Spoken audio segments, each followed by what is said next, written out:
تین چیزوں کا وسیلہ جائز ہے، وہ اللہ نے قرآن میں لکھا ہے، محمد الرسول اللہ صلی اللہ علیہ وسلم کی زبان سے بیان کروایا ہے۔ تین چیزوں کا وسیلہ، وہ کیا تین چیزیں؟ نمبر ایک، اللہ کے نام اور اللہ کی صفات۔ یا اللہ تو رحیم ہے، یا اللہ تو کریم ہے، تجھے تیری کریمی کا واسطہ، تو غفور ہے، تجھے تیری غفوریت کا صدقہ، میں تو اس سے یہ چیز مانگتا ہوں۔ یہ اس طرح اللہ کے ناموں اور صفات کا صدقہ طفیل وسیلہ ڈال کر اللہ سے مانگنا جائز ہے۔ قرآن میں رب نے کہا وَلِلَّهِ الْأَسْمَاءُ الْحُسْنَى فَادْعُوهُ بِهَا، اللہ کے اچھے اچھے نام ہیں، اللہ کو ان ناموں کا صدقہ دے کر، ان کا وسیلہ دے کر، رب کا اللہ کو ان کے ناموں کا واسطہ دے کر اللہ سے مانگو، ان کے وسیلے سے مانگو اللہ سے۔ اور رسول اللہ صلی اللہ علیہ وسلم کی ایک نہیں درجنوں دعائیں ہیں، پیارے پیغمبر نے اللہ کی صفات کا صدقہ واسطہ طفیل اور وسیلہ ڈال کر اللہ سے مانگا۔ اکثر دعائیں مانگتے تھے اللہ کے نبی ان چیزوں کا صدقہ ڈال کر۔ دوسری چیز ہے اپنا نیک عمل۔ وہ تین بندے جو غار میں چلے گئے تھے، مسلم شریف کے اندر حدیث ہے، رسول اللہ نے بیان کی ہے، بنی اسرائیل کے تین بندے تھے، غار بند ہو گئی، اوپر سے چٹان گری، ہل بھی نہیں رہی تھی۔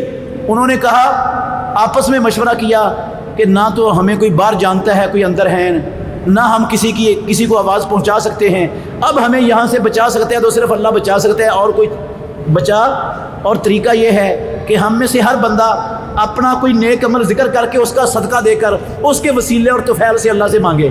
تو تینوں نے اپنے نیک ایک ایک عمل کا صدقہ دے کر اللہ سے مانگا، اللہ نے ان کو نجات دے دی۔ قرآن میں بھی لکھا ہوا ہے، اللہ نے کہا میرے بندے کیسے دعا مانگتے ہیں، ربنا اننا آمنا فاغفر لنا ذنوبنا، یا اللہ ہم ایمان لائے ہیں، اس ایمان لانے کے صدقے، ایمان لانے کے وسیلے، ایمان لانے کے طفیل، یا اللہ تو ہمارے گناہ معاف کر دے۔ تو اللہ نے سکھائی ہے نا دعا کہ اپنے نیک عمل کا واسطہ دے کر طفیل وسیلہ ڈال کر اللہ سے مانگو۔ اللہ کے نبی نے یہ واقعہ بیان کیا ہے، انہوں نے وسیلہ ڈال کے مانگا ہے اپنے نیک اعمال کا، اور اللہ کے نبی نے اس کو غلط قرار نہیں دیا۔ تیسری اور آخری چیز ہے جو اللہ کے دین میں محمد الرسول اللہ صلی اللہ علیہ وسلم کی شریعت میں جس کی دلیل موجود ہے، تیسری چیز ہے نیک زندہ شخص اس کی دعا کو وسیلہ بنائیں۔ اچھا، میں یہاں نیک عمل کے وسیلے کی ایک اور مثال دے دیتا ہوں۔ محمد الرسول اللہ صلی اللہ علیہ وسلم سے محبت یہ ایمان کا جز ہے۔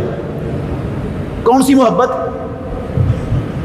اپنی بیوی بچوں سے بڑھ کر، اپنے مال سے بڑھ کر، اپنے ماں باپ سے بڑھ کر، اپنی خاندان برادری سے بڑھ کر، حتیٰ کہ اپنی جان سے بڑھ کر محبت کرنا کس کے ساتھ؟ محمد الرسول اللہ صلی اللہ علیہ وسلم سے۔ یہ کیا ہے؟ ایمان ہے، ایمان کا جز ہے۔ جس کو کائنات کی ہر چیز سے بڑھ کر محمد الرسول اللہ سے محبت نہیں، قسم ہے پیدا کرنے والے کی، وہ کامل ایمان والا نہیں ہو سکتا، وہ کامل مومن نہیں ہے۔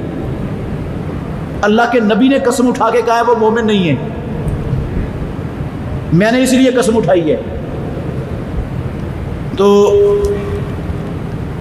آپ یہ کہہ سکتے ہیں یا اللہ مجھے تیرے نبی سے کائنات کی ہر چیز سے بڑھ کر محبت ہے، یا اللہ اپنی جان سے بھی بڑھ کر تیرے نبی محمد صلی اللہ علیہ وسلم سے محبت ہے، یا اللہ اس محبت کے صدقے تو میرے گناہ معاف کر دے، تو میری فلاں مشکل حل کر دے، تو مجھے اولاد دے دے، تو میری اولاد کو نیک بنا دے، تو میرے کاروبار میں برکت ڈال دے۔